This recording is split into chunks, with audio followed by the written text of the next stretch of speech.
एक पंडित जी रामायण कथा सुना रहे थे। लोग आते और आनंद विभोर होकर जाते। पंडित जी का नियम था, रोज कथा शुरू करने से पहले आइए हनुमंत जी विराजिए कहकर हनुमान जी का आह्वान करते थे।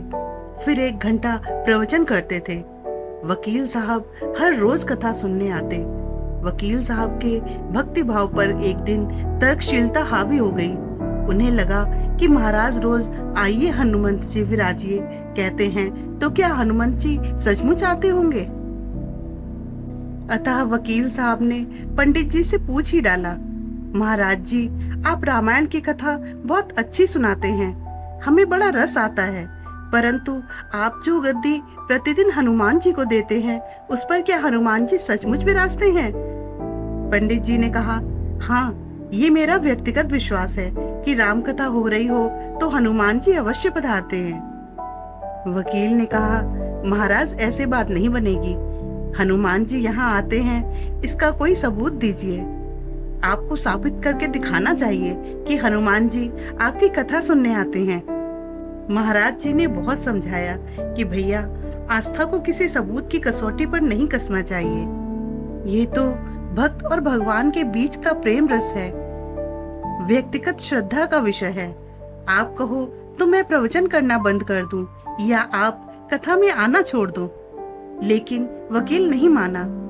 वो कहता ही रहा कि आप कई दिनों से दावा करते आ रहे हैं, ये बात और स्थानों पर भी कहते होंगे, इसलिए महाराज आपको साबित तो करना ही होगा कि हनुमान जी कथा सुनने आते हैं। इस तरह दोनों के बीच वाद विवाद होता रहा। मौखिक संघर्ष बढ़ता चला गया। आखिरकार पंडित जी महाराज ने कहा, हनुमान जी हैं या नहीं इसका सबूत कल दिखाऊंगा। कल कथा शुरू होगी तब प्रयोग करूंगा। जिस गद्दी पर मैं हनुमान जी को विराजित होने के लिए कहता हूँ, आप उस गद्दी को आज अपने घर ले जाना। कल अपने साथ उस गद्दी को लेकर आना और फिर मैं कल गद्दी यहाँ रखूंगा। मैं कथा से पहले हनुमान जी को बुलाऊंगा। फिर आप गद्दी ऊंची उठाना।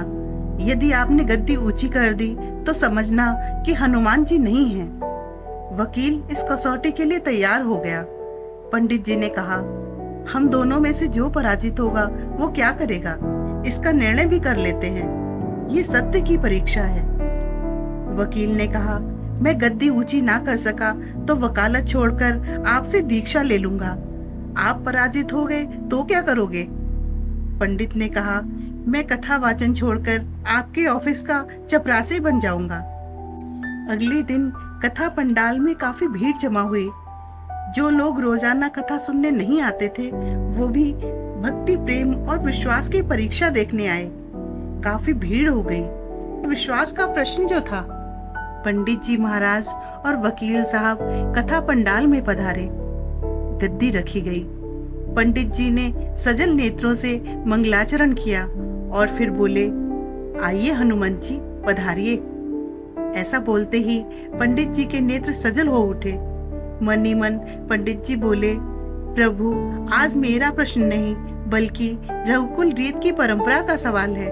मैं तो एक साधारण जन हूँ, मेरी भक्ति और आस्था की लाज रखना प्रभु। फिर वकील साहब को निमंत्रण दिया गया, आइए गद्दी को ऊंचा कीजिए। लोगों की आंखें जम गईं। वकील साहब खड़े हुए।